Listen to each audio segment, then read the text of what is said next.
जिस आदमी ने अपनी पत्नी को आईएएस बनाया, वही आदमी आज उसी आईएएस ऑफिस के बाहर कूड़ा बीन रहा था। और जब आईएएस पत्नी की नजर उस पर पड़ी, तो उसने पहचानने से भी इनकार कर दिया। लेकिन कहानी यही खत्म नहीं होती।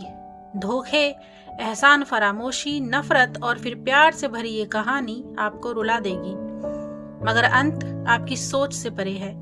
इसीलिए पूरा सुनना। ये कहानी है मेरठ की, जहां राहुल और अनन्या की शादी नई नई हुई थी, लेकिन जिंदगी बहुत बड़ी नहीं थी, बस उतनी थी जितनी दो लोग मिलकर संभाल सकें। छोटा सा घर, सीमित आमदनी और रोजमर्रा की जरूरतों के बीच एक दूसरे का साथ ही उनकी सबसे बड़ी पूंजी था।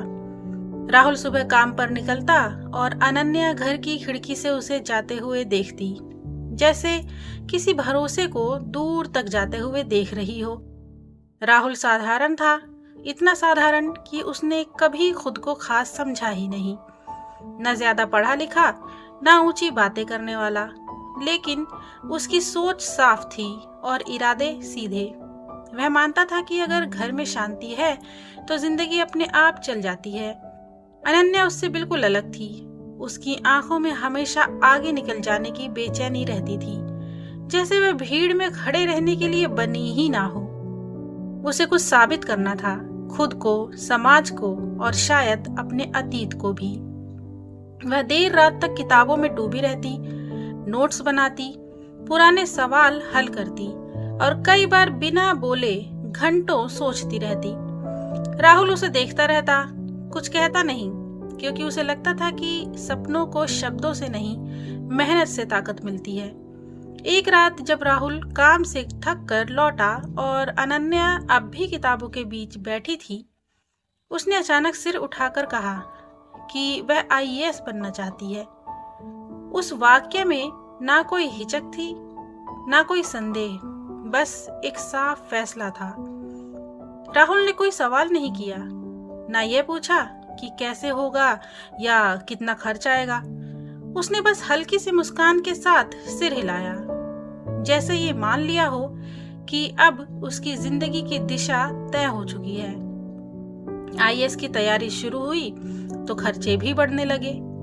कोचिंग की फीस, किताबें, फॉर्म और रहने खाने का हिसाब हर महीने बिगड़ने लगा। राहुल ने पहले अपनी नौकरी बदली, फिर ओवर टाइम करने लगा और बाद में रात की शिफ्ट भी पकड़ ली। वह देर रात लौटता, थका हुआ, लेकिन चेहरे पर कभी थकान नहीं लाता। उसे डर था कि अगर उसने कमजोरी दिखाई तो कहीं अनन्या के सपनों में भी दरार न पड़ जाए। हर सुबह राहुल चाय बनाकर अनन्या के हाथ में देता और बस इतना कहता कि पढ़ लो, देर मत करना। वह कभी कभी खुद बिना नाश्ता किए निकल जाता, क्योंकि उसे लगता था कि अनन्या का सपना पहले है, भूख बाद में। धीरे धीरे यह त्याग उसकी आदत बनता चला गया। हालात जब और कठिन हुए तो राहुल ने एक फैसला चुपचाप कर लिया। उसने किसी को बताए बिना अपने पिता की दी हुई छोटी सी जमीन बेच दी, क्योंकि उसे लगा कि जमीन फिर मिल सकती है, लेकिन अगर सपना टूट गया तो शायद जिंदगी भर खुद को माफ नहीं कर पाएगा। समय बीतता गया। पड़ोस में लोग ताने मारते कि पत्नी आईएएस बनेगी और पति ऐसा। राहुल सब सुनता था, लेकिन घर आकर कभी कुछ नहीं कहता। वो नहीं चाहता था कि उसकी वजह से अनन्या के भीतर कोई संदेह या डर जन्म ले। वह हर ताने को अपने भीतर समेट लेता और चुपचाप आगे बढ़ता रहता। फिर वह दिन आया जिसका इंतजार बरसों से था। रिजल्ट आया और अनन्या का नाम सूची में था। वह आईएएस बन गई थी। उस दिन घर में कोई जश्न नहीं हुआ, ना ढोल बजे, ना मिठाई बटी।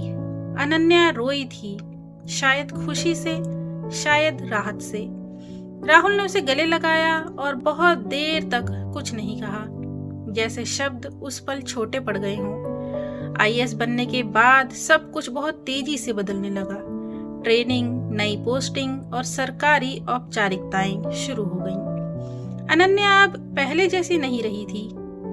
उसकी भाषा बदली, उसका उठना बैठना बदला और उसके आसपास के लोग भी बदल गए। उसे अब उस माहौल की जरूरत महसूस होने लगी थी जो उसके पद के अनुसार हो। कुछ ही समय बाद अनन्या ने फैसला किया कि वह सरकारी आवास में शिफ्ट होगी। उसने राहुल से कहा कि अब उसे अपने स्तर के माहौल में रहना होगा, जहां उसकी पहचान और पद का सम्मान हो। राहुल ने कोई विरोध नहीं किया। उसने चुपचाप सिर हिलाया और उसे जाते हुए देखता रहा। वह उसी पुराने घर में रह गया, जहां दीवारों के सीलन और खामोशी अब ज्यादा गहरी लगने लगी थी। दूरी अब सिर्फ जगह की नहीं थी, सोच की भी थी। अनन्या व्यस्त रहने लगी और राहुल अकेला।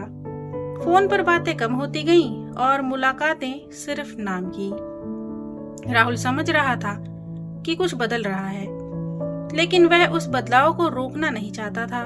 उसे लगता था कि अगर किसी को उड़ना है तो उसे बांधना सही नहीं। और उसी खामोशी के बीच रिश्ते में दरारें गहरी होती चली गईं। फिर भी वह हर दिन खुद को समझाता रहता कि शायद समय के साथ वह ठीक हो जाएगी। अनन्या पहले की तरह घर नहीं आती थी। उसकी पोस्टिंग, ट्रेनिंग और मीटिंग्स ने उसकी जिंदगी को पूरी तरह घेर लिया था। जब वह कभी आती भी तो समय कम होता। राहुल हर मुलाकात के बाद महसूस करता कि वह उसके साथ होते हुए भी अकेला है। धीरे धीरे अनन्या को वह घर छोटा लगने लगा। वो जगह जहाँ कभी उसने सपने देखे थे अब उसे पीछे खींचती हुई महसूस होती थी।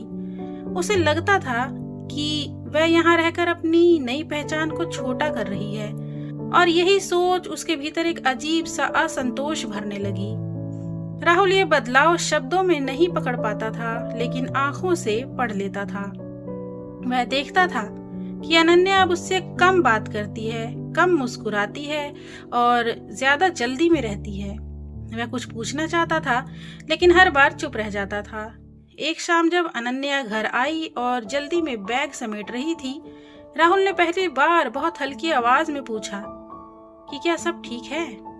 अनन्या ने उसकी तरफ देखा, कुछ पल रुकी, फिर कहा कि सब ठीक है, बस जिंदगी आगे बढ़ रही है। उस जवाब में अपनापन नहीं था, सिर्फ सच्चाई थी। अनन्या के जाने के बाद उस रात राहुल देर तक सो नहीं पाया। छत की ओर देखते हुए उसे लगा कि वह किसी ऐसे मोड़ पर खड़ा है जहां रास्ते अलग हो रहे हैं। उसे यह भी समझ आ रहा था कि अब कुछ पूछने से जवाब नहीं बदलेंगे। कभी कभी चुप रहना ही सबसे बड़ा समझौता होता है। एक दिन अनन्या ने उसे मिलने के लिए बुलाया। आवाज में कोई घबराहट नहीं थी, बस एक औपचारिक आग्रह था। राहुल समझ गया कि यह मुलाकात सामान्य नहीं होगी। वह तय समय पर पहुंचा। अनन्या पहले से अपने ऑफिस में थी। उसका चेहरा शांत था, जैसे उसने अपने भीतर सब तय कर लिया हो। अनन्या ने बिना घुमाए बात कही। उसने कहा कि वह अब इस रिश्ते को आगे नहीं ले जाना चाहती। उसके शब्दों में ना गुस्सा था, ना दर्द, बस एक साफ फैसला था। उसने कहा कि राहुल, तुम अच्छे इंसान हो, लेकिन जिंदगी सिर्फ अच्छाई से नहीं चलती। मुझे अपने स्तर, अपनी सोच और अपने भविष्य के हिसाब से जीना है, और अब तुम्हारी दुनिया और मेरी दुनिया बिल्कुल अलग अलग है। राहुल ने उसकी बात ध्यान से सुनी। उसके चेहरे पर कोई नाराजगी नहीं थी। वह समझ चुका था कि यह फैसला अचानक नहीं लिया गया है। यह बहुत पहले चुपचाप लिया जा चुका था। उसने बस इतना कहा कि अगर यही उसे सही लगता है तो वह कभी रुकावट नहीं बनेगा। उसने अपने त्याग का जिक्र नहीं किया। उसने यह भी नहीं पूछा कि उसकी क्या गलती थी, क्योंकि कुछ सवालों के जवाब सिर्फ रिश्तों को और तोड़ते हैं। अनन्या को यह देखकर राहत महसूस हुई। उसे लगा कि उसने सही व्यक्ति को चुना था, क्योंकि वह बिना शोर किए पीछे हट गया। उसके भीतर किसी तरह का पछतावा नहीं था। उसे यकीन था कि वह सही कर रही है। तलाक की बातें जल्दी ही कागजों तक पहुंच गईं। सब कुछ बहुत शांत तरीके से हुआ। कोई लड़ाई नहीं, कोई आरोप नहीं, जैसे दो समझदार लोग एक अध्याय बंद कर रहे हों। राहुल ने कागजों पर बिना देर किए साइन कर दिए। उस पल उसके हाथ कांपे नहीं, लेकिन दिल के भीतर कुछ टूट गया। लेकिन उसने खुद को यह जताने नहीं दिया। तलाक के बाद अनन्या अपनी नई जिंदगी, नई पहचान के साथ जीने लगी और राहुल उसी पुराने घर में रह गया जहां अब खामोशी उसकी सबसे बड़ी साथी बन चुकी थी।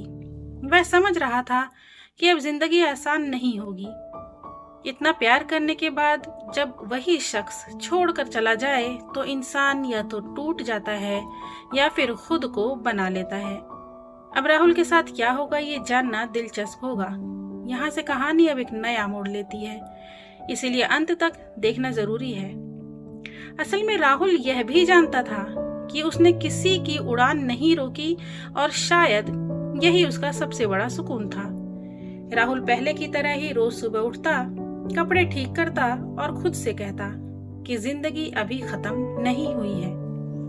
लेकिन सच्चाई यह थी कि भीतर कुछ टूट चुका था और बाहर सब कुछ बिखरने लगा था। अब मन भटकने के कारण काम सही से नहीं कर पाता था, इसीलिए नौकरी भी कुछ दिनों बाद छूट गई। अब जो थोड़ी बहुत बचत थी वो किराए, बिजली और खाने में धीरे धीरे खत्म होने लगी। मकान मालिक का व्यवहार बदल गया। वो पहले नाम से बुलाता था, अब सिर्फ सुनो कहकर बात करता था।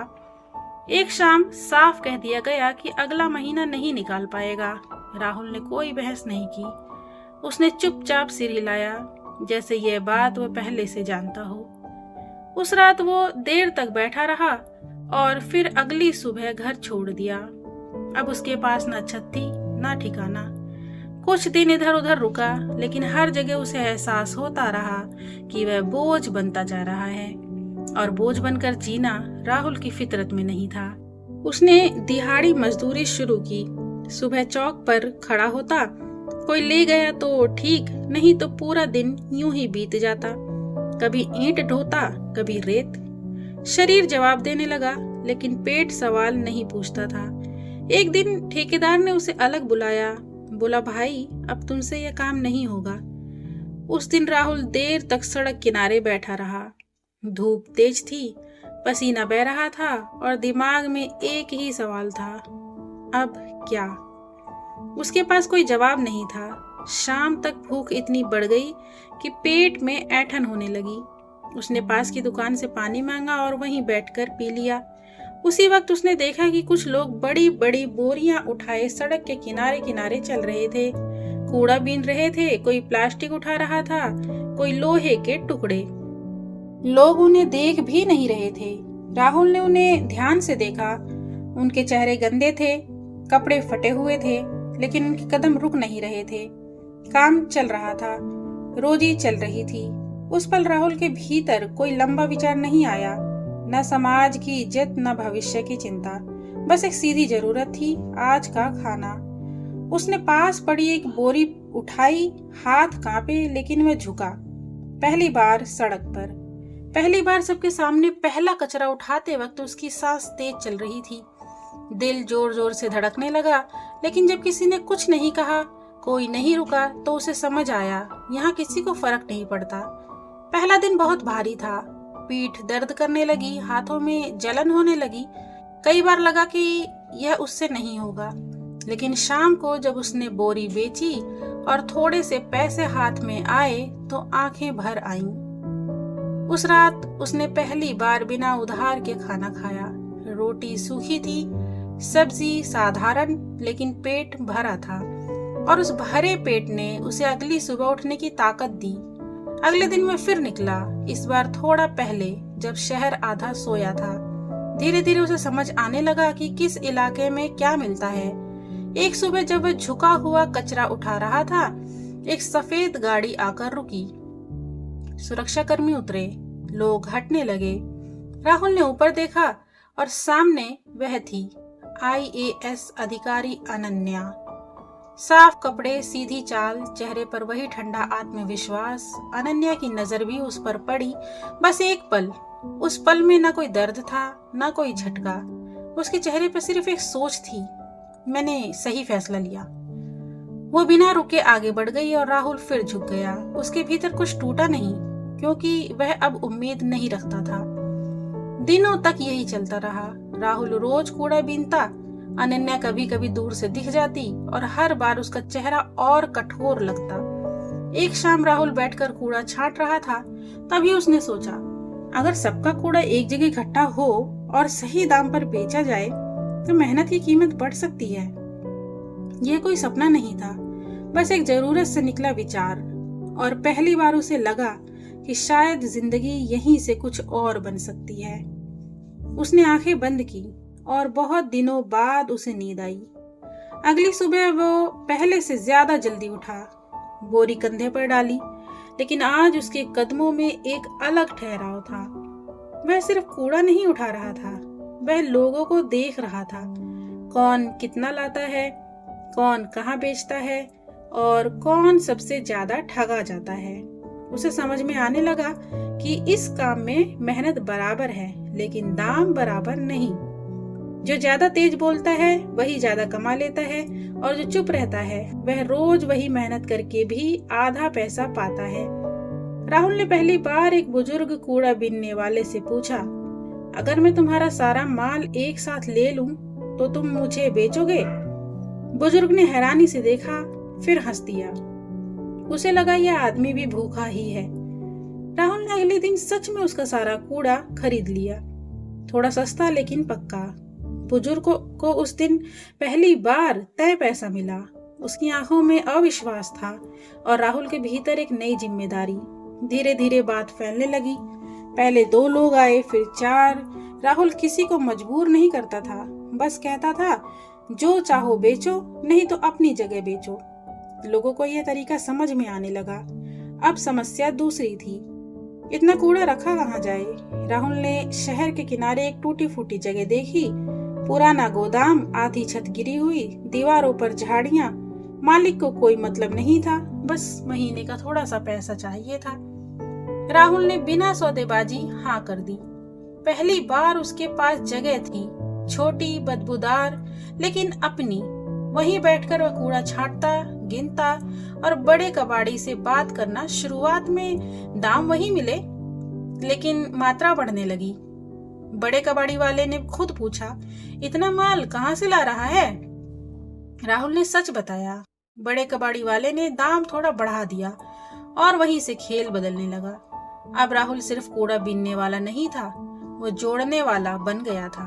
लोग सुबह सुबह उसी के गोदाम पर आने लगे।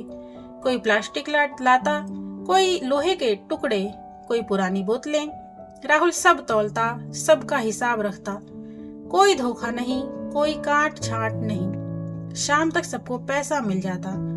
शहर में पहली बार कूड़ा बीनने वालों को भरोसा मिलने लगा। उसी भरोसे ने काम बढ़ाया। अब गोदाम छोटा पड़ने लगा। राहुल ने एक और दूसरी जगह ली, फिर तीसरी। अब वह खुद कूड़ा नहीं बीनता था, लेकिन रोज सुबह सबसे पहले वही पहुंचता था। अनन्या की गाड़ी अब भी कभी कभी दिखती थी, लेकिन अब राहुल सिर नहीं झुकाता था। वह बस देखता था, बिना कुछ महसूस किए। एक दिन अनन्या ने नोटिस किया कि ऑफिस के बाहर कूड़ा कम हो गया है, सफाई बेहतर है, लोग समय पर आते जाते हैं। उसने पूछा, यह सब कैसे? किसी ने कहा, मैडम, अब यहाँ एक आदमी है, सब कूड़ा उसे बेचते हैं। अनन्या ने ध्यान नहीं दिया। उसके लिए बस एक प्रशासनिक सुधार था, लेकिन राहुल के लिए यह उसकी पहली जीत थी। बिना किसी पद, बिना किसी कुर्सी, काम बढ़ता गया। महीने बदलने लगे, गोदाम अब पक्के हो गए। राहुल ने पहली बार एक पुराना स्कूटर खरीदा, फिर एक छोटा ट्रक, फिर 2 ट्रक। उसके कपड़े अब भी साधारण थे, लेकिन आंखों में अब वो खालीपन नहीं था। वह लोगों की जिंदगी चला रहा था और अपनी भी। लेकिन वह जानता था, पहचान आने में समय लगता है और उसे जल्दी नहीं थी। इसी तरह वक्त अपनी रफ्तार से बढ़ता रहा और कुछ सालों बाद राहुल शहर का सबसे बड़ा कूड़ा वाला व्यापारी बन गया। अब उसका कारोबार करोड़ों में होने लगा और अब पूरे शहर में उसके नाम की चर्चाएं होने लगी। फिर एक शाम राहुल के पास एक कॉल आया। नंबर अनजान था, लेकिन आवाज में औपचारिकता थी। कॉल एक कॉलेज से थी, बिजनेस मैनेजमेंट डिपार्टमेंट से। उन्होंने बताया कि शहर में जिस तरह से आपने कूड़ा खरीद और प्रबंधन का नेटवर्क खड़ा किया है, उसकी चर्चा अब अकादमिक स्तर तक पहुंच चुकी है।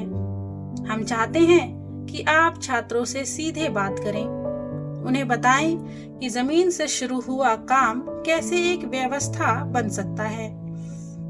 राहुल ने कुछ नहीं बोला, कुछ देर सोचता रहा, क्योंकि उसने कभी कॉलेज नहीं देखा था, कभी किसी मंच पर नहीं खड़ा हुआ था, लेकिन इस बार उसके भीतर डर नहीं था। शायद इसलिए क्योंकि अब उसके पास छिपाने के लिए कुछ नहीं था। उसने कार्यक्रम के लिए हामी भर दी, लेकिन कार्यक्रम से एक दिन पहले आयोजक का फिर फोन आया। सामान्य सी बातचीत के बीच उसने सहज ढंग से बताया, सर, इस सेमिनार में शहर की IAS अधिकारी अनन्या मैडम भी मुख्य अतिथि होंगी। राहुल कुछ पल चुप रहा। उसने कोई सवाल नहीं किया, कोई प्रतिक्रिया नहीं दी, बस फोन रखते हुए हल्का सा सिर हिला लिया, जैसे वह इस सच्चाई से भागना नहीं चाहता हो। उस रात उसने ज्यादा सोचा नहीं, क्योंकि उसने खुद से तय कर लिया था कि अब जिंदगी में जो भी सामने आएगा वह उसे बिना झुके स्वीकार करेगा। अगले दिन कॉलेज का हॉल भरा हुआ था, मंच सजा था, छात्र उत्साहित थे। राहुल मंच के पीछे खड़ा था। शांत स्थिर कपड़े साधारण थे, लेकिन शरीर की भाषा में संकोच नहीं था। जब IAS अनन्या हॉल में पहुंची, राहुल की नजर उस पर पड़ी। वही आत्मविश्वास, वही गरिमा, बस फर्क इतना कि इस बार वह झुका हुआ नहीं था। कार्यक्रम शुरू हुआ। अनन्या ने मंच से अपनी तय बातें कहीं। अनुशासन, मेहनत और व्यवस्था। तालियां बजी। राहुल चुपचाप सुनता रहा। उसके भीतर ना गुस्सा था, ना दुख, बस एक अजीब सी साफ समझ थी कि समय ने दोनों को अलग अलग जगह पहुंचा दिया है। फिर एंकर ने राहुल का नाम लिया। शहर का सबसे बड़ा कूड़ा खरीद नेटवर्क खड़ा करने वाला स्थानीय उद्यमी। राहुल मंच पर आया। उसने किसी को प्रभावित करने की कोशिश नहीं की। उसने बस सच कहा कि कैसे मजबूरी में उसने कूड़ा उठाया और कैसे उसी मजबूरी में उसने व्यवस्था की कमी देखी। उसने बताया कि उसका सपना अमीर बनना नहीं था, बस इतना था कि मेहनत करने वालों को सही दाम मिले। अनन्या उसे देख रही थी। अब इस वक्त वह एक अधिकारी नहीं थी, बस एक इंसान थी जो अपने अतीत को सामने खड़ा देख रही थी। कार्यक्रम खत्म होने के बाद जब भीड़ कुछ कम हुई, अनन्या खुद राहुल के पास आई। उसकी आवाज धीमी थी। उसने स्वीकार किया कि जब उसने कभी राहुल को ऑफिस के बाहर झुके हुए देखा था तो उसे लगा था कि उसका फैसला सही है। आज समझ आया। उसने कहा कि मैंने हालात देखे थे, इंसान नहीं। राहुल ने शांत स्वर में जवाब दिया, गलती समझ आ जाना ही काफी होता है। अनन्या ने उम्मीद से उसकी ओर देखा। राहुल ने साफ शब्दों में कहा, मैंने तुम्हें माफ कर दिया है, लेकिन मैं तुम्हें अपना नहीं सकता, क्योंकि जब मैं टूटा था तब तुमने मुझे नहीं चुना, और अब जब मैं खड़ा हूं तब मैं तुम्हें नहीं चुनना चाहता। ये मेरे लिए सही नहीं है। बिना शोर किए वो चला गया, बिना आरोप लगाए। अनन्या वही खड़ी रह गई। उसके पास पद था, सम्मान था, पहचान थी, लेकिन भीतर एक ऐसा खालीपन था जो किसी फाइल, किसी कुर्सी या किसी उपलब्धि से भरने वाला नहीं था। तो यह थी राहुल और अनन्या की कहानी। अब अंत में आपसे एक सवाल, क्या राहुल ने सही किया? इसका जवाब जरूर देना, और इस वीडियो को बनाने में जो मेहनत लगी है उसके लिए एक सब्सक्राइब तो बनता ही है। वीडियो पूरा देखने के लिए धन्यवाद। Bye bye.